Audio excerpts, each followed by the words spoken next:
Okay,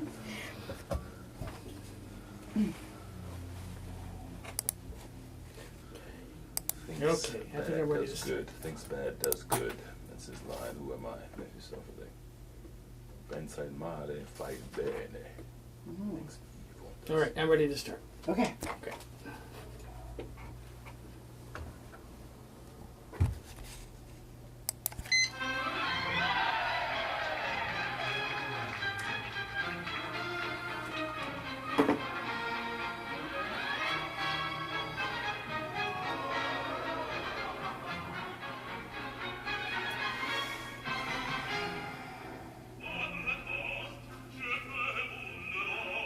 Welcome to Center Stage with international opera star Pamela Kuhn.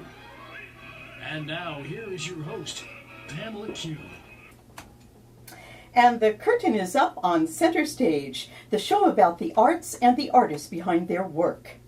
There are many artists who grow up in humble circumstances, but it is my experience that for those who emerge from humble backgrounds, they often develop into artists of tremendous generosity and grace. The added bonus is that there is a certainty of work ethic and humility that accompanies all of this. These are perhaps the greatest gifts that an artist can have. My guest today possesses all of this and more. Bass-baritone Mark S. Doss is a man of great poise and integrity. His talents have been honed in serendipitous events that led him towards music at an early age. But his roads have been multifaceted. Having a strong urge to pursue the priesthood, he had to decide exactly what passion he would follow. The music world has benefited from his dedication to singing, and Mark S. Doss has been rewarded with a world-class career. But I have a feeling that his passion has been fueled by his dignified spiritual devotion to pursuing what is right, giving back, and mentoring others as he has been mentored. His is definitely the road less traveled, so it should be no surprise that one of his favorite books is M. Scott Peck's book of the same name, Finding Grace and Meaning in Life by Looking Down All Roads. It is a transcendence that fortifies his every performance with a depth that only the spiritually involved can find. Quite simply, he has been called to pursue a life fleshed out in significance. So I'm not going to hold back here. I want to bring Mark S. Doss into this right now. Mark, thank you for being on Center Stage. Afternoon. It's good to be with you, Pamela. It is an honor to have you here. Thank you. You know, I've got to start out with what Rebecca Franks of the London Times says of your recent performances of Scarpia in Tosca with Welsh National Opera. And she says Mark Doss is spot on as Scarpia. Avarice and evil wrapped up in swagger, menace, and dangerous charm. You know, I saw that swagger when you walked into our radio studio. Okay. Yeah, it's pretty menacing. And then here comes the voice. You've earned for yourself a fantastic A-level career as a bass baritone. You are a Grammy Award-winning recording artist.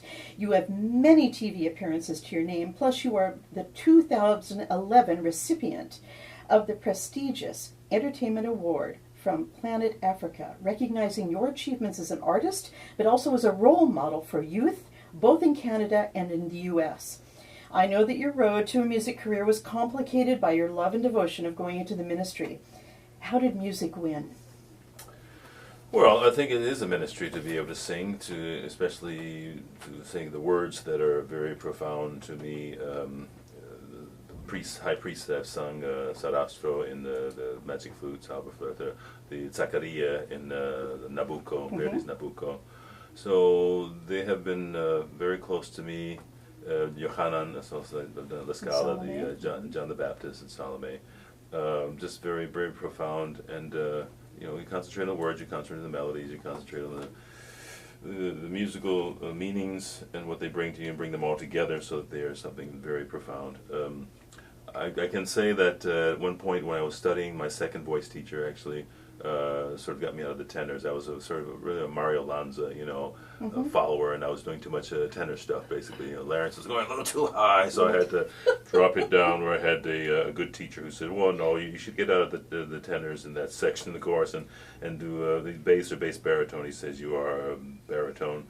And so that was where I started changing, and he did say to me at one time, he said if I considered doing something other than becoming a Catholic priest, he thought I could be a professional singer.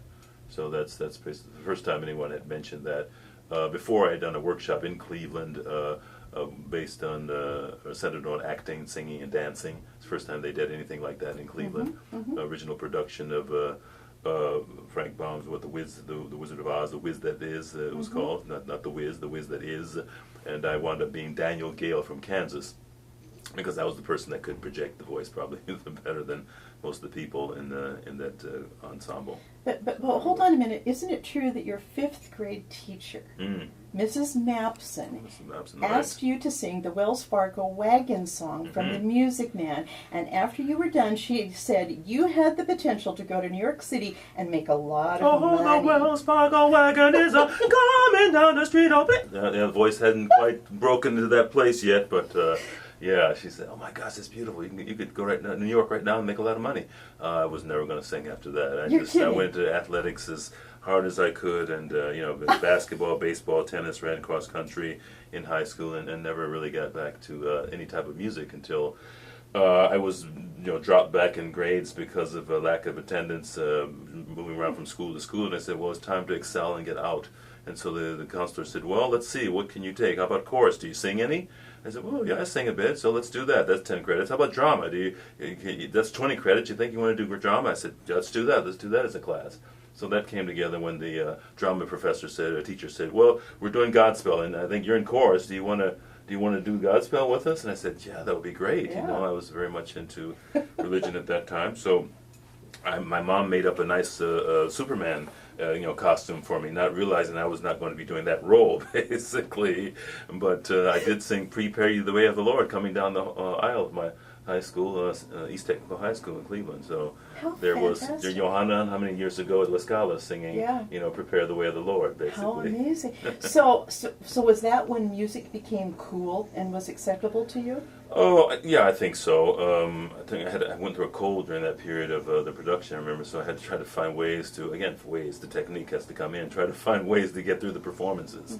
And I wasn't as good then at doing that, but it did tell me, my friends, the jocks, the basketball team that won state championships, my coach was a former Globetrotter. So basically it said to them, this is legitimate, this guy's he's good at what he does, this is not just this music sidetrack. So, performing was important, and it's connected to the athletic sort of thing. I always think of my Escamillo as being an athletic feat, let's get the 10s and 9.9, 9.3, whatever. And so my auditions have been that way, and performances have been that way, because he goes bang right into that aria, it's just like perform or not perform, let's do it, let's go, stick that landing, boom, let's do it. So, in fact, I would say your signature roles are all quite physical. I mean, if you look at Mephistopheles the Boito, I mean, this involves a lot. Right. Yeah. Well, again, the Scarpi also very somewhat of a physical entrance that I make more physical. I think I did with Stephen Mercurio, where he said, "Yeah, hold that nose on Rispetto," so he's already just set up that whole sense of urgency. Who is this guy? That's just right. walked on the stage. One of the greatest entrances of all opera, as you have with Escamillo when he comes out with that big bang. We just heard the tenor part of your voice. Oh yeah, that is. It pops I out like that. occasionally. I've had tenors say that he has the same placement as I do. How does that happen? Well, somehow that was that Mario Alonso influence, I think, and George London, Cesare Siepi. I probably sat in front of the television at age 8, 9, or whatever it was, watching a Met broadcast, telecast. And I remember that Quoca the Spado for Chile. I don't know if it was Siepi, I don't know who it was, but I just remember the deep sound. It was just so amazing. I thought, oh, that's great. I want to do that someday. You want to do that. Then I had my super possibility, the Metropolitan Opera on tour in Cleveland. Got my $8 they paid me in the super in Aida, and I'm sitting in the wings. Wow! And I sit there and I see James McCracken, I guess, singing the end of Celeste Aida. Virginia Sol. This is the nose is held so long. I said, oh my gosh! I'm right next to him. I could touch the guy. So you go out on the streets and you're singing. It's like, and if you touch him, you come get on, a little please. bit of that magic, don't you? I don't know if it sounded like McCracken, but that's what it said in the program I got afterwards. So. I think you've got a lot of thrill in this. Yeah. Now, that's fun stuff. Listen, your spiritual connection to the priesthood, this was quite a drama for you, wasn't it? Well, I think so. Yeah, my good friend, Brother Hugh Henderson, he was a religious brother in the Society of the Precious Blood, encouraged me going to the seminary. We had different places to go, possibly. I think I went to Notre Dame in South Bend, Indiana, and thought about becoming a Holy Cross, a priest. But St. Joseph's College in Rensselaer, Indiana, was a Society of the Precious Blood where they based their the formation program, and so I went there. There was another alternative, maybe go to Cincinnati and study at Xavier University. And so I went to St. Joe's thinking this was what I was going to do, become a Catholic priest. And I was cast in Man de la Mancha the first year I was there, in the theater arts, and they tried to make me Sancho Panza, and I thought, well, I don't know, I want to be the Padre, I want to be typecast, please. I need to do this part, Really? So I took a little down, from the more important. There was always a graduate, a senior there who made his mark, and he was the real established singer. He was going to do Don Quixote, so it wasn't a question of that. It's just who was going to be next in line. And so there I was, and I said, well, geez, I have to do this, the Padre sings, "Tu each is Dulcinea." It was just such gorgeous music, if it's not the dawn, you might as well do that one. And "De profundis clamate, Domine, Domine." It was the Latin that I grew up with. I was still part of pre-Vatican II. I was serving Mass, with the incenser, when I still heard the Latin Mass being pronounced. That was where my connection to Italian and the Romance languages, probably, because it's sort of internal. Yeah. And people ask me, "Oh, how does the Italian so good?" The Italian said, "Why is the Italian so good? We don't understand this." I said, I think it's there somewhere in the Coming beginning. right back to the Latin. Right. So, and you are known for being a perfectionist with your languages and style. I tend to be. I'm very analytical and sometimes anal retentive as far as those things go, trying to make sure that the accents are there. It was Bastianini, Ettore Bastianini, the Italian who always correct the Italians in their diction. So I listen to his diction basically sometimes, and Cesare Siepi and I find those are the guys, Cappuccini,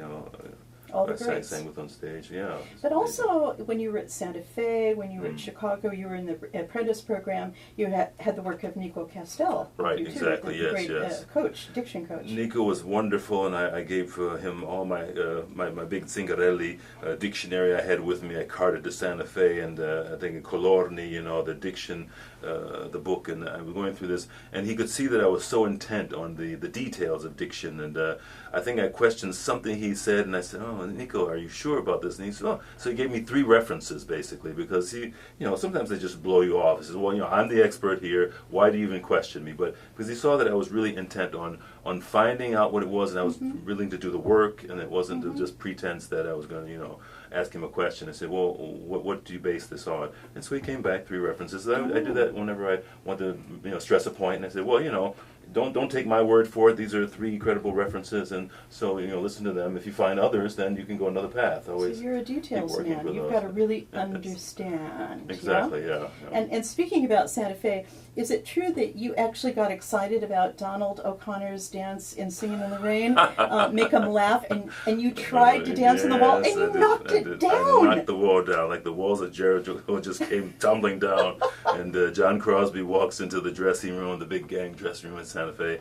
He's got his cigarette burning through his knuckles, and he looks, he says, "Well, we're going to tear it down anyway." It's a good thing. I said, "Okay." You didn't get fired. I thought I was fired. I saw that concrete just unraveling in front of me, and thought, "Oh my gosh, career's over before it starts." No, it's not. Mark Stephen Doss. Ladies and gentlemen, if you've just tuned in here on WGCH, we have the man himself. And let's listen to a little bit of one of your signature parts. This is Mephistopheles by Boito. Do you want to give us a little lead into this? Well, yes. Here we have the devil responding to the chorus, who's praising God, "Ave Signor, Ave Signor," and so he's very sarcastic. He comes in, "Yeah, Ave Signor." He says, "Forgive my ill ease, ill ability to express myself, but all these things about human beings." And then he finally strikes this deal with Faust. To see if he can tempt him and bring him down, and God agrees. Okay, well, you can go on and do it. But he's talking about the angels. He really just sneers at the angels and making fun of them. A former angel. And he sings like an angel, right? He was the angel one time. This so is like the why flip shouldn't he sing side. well? This is the flip side of you. Mark S. Doss. Here he is, folks.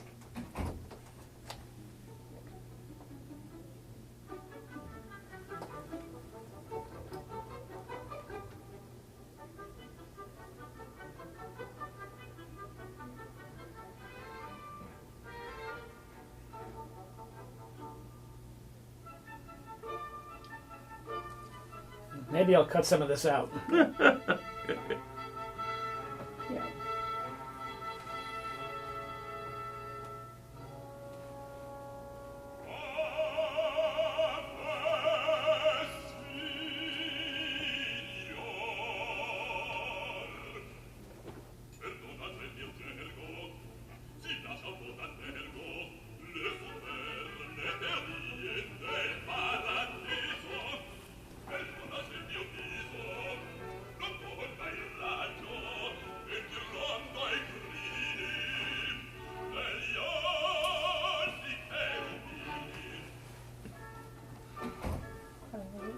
I love it. Oh, Mark, you sound fantastic. Oh, that's fun. This is off your CD of this opera, Mephistopheles by Boito. You're actually a Grammy Award winner yourself. Yes. Very, very big recording of Semele done with John Nelson conducting, and obviously wonderful singers of Kathy Battle and Marilyn Horne, Samuel Ramey. So I'm certainly with a group of very, very, very good people. Absolutely, a top class kind of cast there. Now you're about to embark on a 4-state solo recital series presented by the Drozdov Society here, and you're starting out in Stamford, Connecticut. And I noticed that you're doing a lot with children, and I know you're known for this. You know, this is what I was referring to in my intro. You give back. You've been mentored. You've had a lot of people helping you along the way. You've had that road less traveled, giving you a kind of serendipitous, kick here and there to keep you on the right road. How do you give back to the kids now? Well, I think, as I mentioned before, my good friend Brother Hugh, a mentor, a wonderful person that was very responsible for getting all the young children, boys, especially in the neighborhood, involved. And when I talk about, things with connection to the Catholicism, there's never anything funny going on. This is a straightforward man that just wanted to make sure that young men were off the streets and in mass, in the service, serving mass. What are you doing? Get the mass. You should be serving mass right now. I mean, it was one of those things where it's quite a disciplinarian, but you knew he had your best interest at heart. So I become pretty much of a drill instructor when I do singing. And so there's a regiment that people have to go through, and solfeggio, I have people do that and whatnot, and they wonder how you come up with a do, re, mi, fa, fi, so, si, la, di, do, re, do, ti, fa, re, mi, fa, fi, so, si, la, di, re, mi, re, do, so, and so forth. So, okay, and while I'm juggling, while I'm doing hula hoop, and so all those things that can interest people, my melodica, playing that through, and so the different things that can connect to people. Obviously, teaching I liked a great deal. I was at Michigan State for a couple of years when I had the time to teach, but since then, in Indiana, I was an associate instructor when I was getting my master's degree there at Indiana University, and I think I had someone that couldn't match pitch. And I thought, they should have been out of the program. Why are you signing up for voice if you can't match pitch? Well, I said, let's go. Oh, a dear, a female dear. I thought, if I can get her through this semester, at least getting that song done. Yeah. And I thought she did. She actually arrived and got the pitches correct. And I thought that was an accomplishment. And music therapy was the big thing in Michigan State, and music education. So, it doesn't always have to be performance. It's about, people trying to learn things so that they can give back to other people, so they can make people well, so that they can teach people. So I was really intrigued by that. I mean, I don't necessarily have to have those singers that are only going to be professionals. I think singing is something certainly as healing for the soul, for the spirit, for the body, and positive endorphins that we get when we sing. Things without question. And of course, you're teaching them discipline. Renee Fleming speaks about singing as an Olympian feat. When you're at the level that you are at with this great career. Right. And this is true, isn't it? I mean, it's so important to stay well. It's so important to shake the bushes, as you put on your beautiful website, to see who you can stir up. Right. But also, it's just that workout of the voice. It's that daily discipline of working what you own, isn't it? Right. Yeah, and as you sing more, as I've heard Domingo say, the more I sing, the better I sing. At one point, I thought that's certainly true, and the repertoire can be a great teacher. So you go from one point to just singing more the repertoire of songs, the Wagnerian things that I've done recently, and learning how to do those from day to day. Obviously, sometimes they don't take those in consideration when they're doing the rehearsals. So, am I doing another rehearsal today after yesterday, the day before yesterday, and I'm singing Right. Wagnerian repertoire? That's a But lot. you find that you have a way to get through it, and that the chords actually respond in such a way that you feel that the thickness and the durability coming in, and you know you can test your limits if you feel some cracking coming on, or fatigue or dryness, and you try to deal with those with healthy ways of, I do juicing and whatnot, and I do, there's a Himalayan salt inhaler. I can, breathe and whatnot to keep everything, these infections from invading my system, hopefully. And, but you have to be on guard. That's right. That's right. And I know my friend Dolores Zajac, the great dramatic mezzo, always says the vocal cords can take a lot. I'm not saying to abuse, Yes. but Her they're vocal tough. cords could take really a lot, because That's right. I've sung with her, and it's an amazing instrument. She is incredible, isn't she? Yeah. I mean, really, the sense of endurance. I love her approach. Right. Speaking about performing and the whole process, what do you enjoy the most? Do you enjoy the discovery of new music? Do you enjoy the rehearsal? Or is it the performance for you that really gives you the buzz? Well, I think everything is what I enjoy. Bringing it all together, yes, the process is really important. At some point you think you don't need to rehearse as much because you have so much experience, background. I remember just listening or doing some YouTube searching through Jackie Gleason. He came up, that was his big deal. He never wanted to rehearse a lot. He says, okay, we do the first read-through, and then next thing you know, you see him at the performance, or the taping, the major taping. And because he had to have that freshness, he thought That's right. rehearsing took it away from that. I'm sort of in the middle. I like to feel what the people are feeling. I like, especially in opera, you like to make sure that they know the voice is there, that you're doing phrases over and over again, so they think, oh, I can relax now. This guy's got it. I don't have to worry about, is he going to crack on that phrase, or what's going to happen here and there. So I think that's an important element when you're doing opera, to have that sort of established in rehearsal. And then the rapport to have with your colleagues, to understand how they're going to act in certain ways with dramatic situations. They're going to go this way, they're going to go that way. I will make some variations. The variations and themes, basically, I like to use. So it's not always going to be the same thing, but I do write things down, specifically left hand up, right hand down, and then I will go and use something different sometimes, but it will be in that area. And then they'll know, so they can also work with that. Am I going to go left of them? Am I going to go right of them? You do the basic things. You see them going down stage, you counter up stage the other way, and you feel the whole thing happening in front of you. Yeah, and you're collegial, aren't you? I hope so. Yeah, I Good to ask my hear. colleagues, what do you need? How can I help you? Because and occasionally they say that to me as well. But I think Hopefully. yes, you scratch my back and I'll scratch yours. But Now tell us about this East Coast recital tour you're doing now, because this is really quite beautiful. I mean, you're going to be doing a lot of intimate settings. Right. And what's the repertoire? What do we have to expect? Well, we have a wide range. I had to come up with things that have built through this fundraising program that I've tried to do for some orchestras and opera companies. And so I know that I could perform these arias. I just came from showing of these arias with orchestra, Montana and Wyoming symphonies I did. So I thought, okay, if you can do these with orchestra, then you could probably add another one or two, which is not easy, because now you're doing about 2 or 3 operas in an evening. That's right. Well, I start with the Creation aria, Now Shines the Brightest Glory of Heaven. So there's a lot of up and down range, F sharp, bottom, low D in there, and it's established with the Nice. Archangel Gabriel, Raphael, giving the 6th day, basically, in creation. And so we found that I did this run through sort of in Cardiff to how this recital would work, and it sounds all fantastic. Who could have thought of this starting with creation? I don't know. It just sort of popped in my head, I guess. Who would have thought?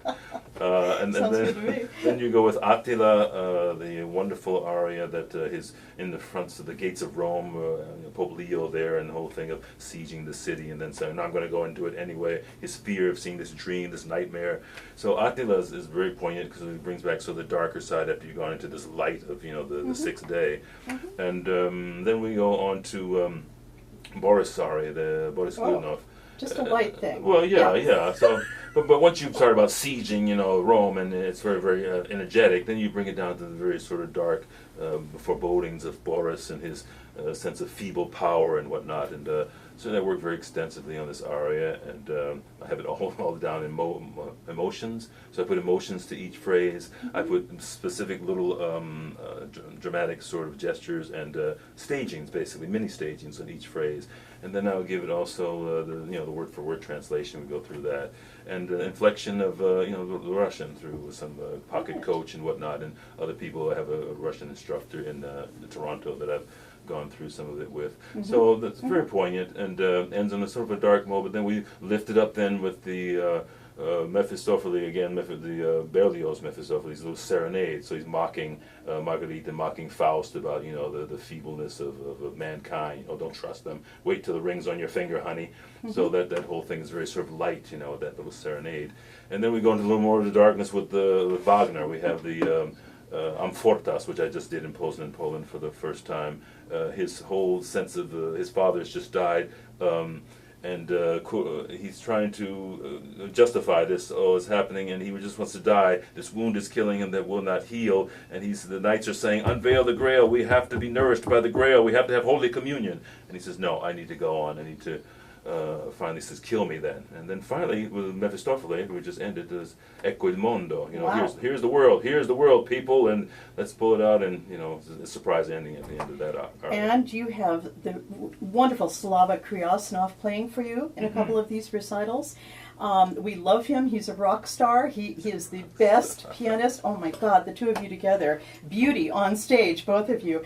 Listen, Mark Estos, I have to thank you for being on center stage. Your career has been filled with light, and you've graced our world with the joy of music making while building an environment of integrity and joy, and I love that. Thank you. Thank you.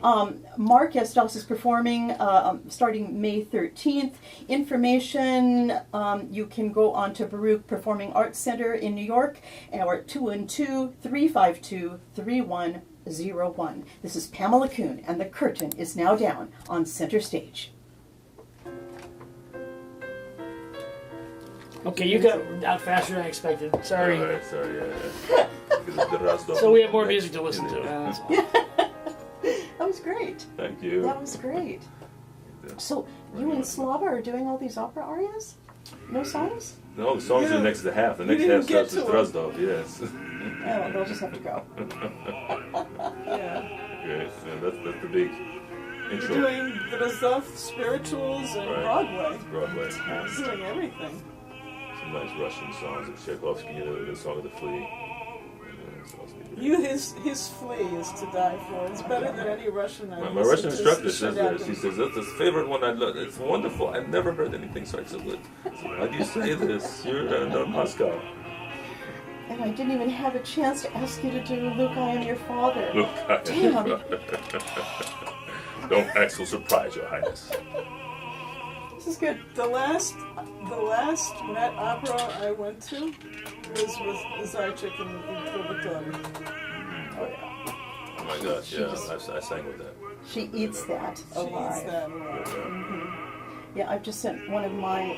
I teach in London every 3 months, and I have an outstanding contralto. And Delora was in Berlin, and I said to this girl, "You need to go over there right now and just have a couple lessons with her, because she's got what you need, All right, yeah. And because it's a massive low sound. And Delora is like doing her sumo wrestling stuff, She does. That's how she gets singers into their bodies. Right. So, Thank you.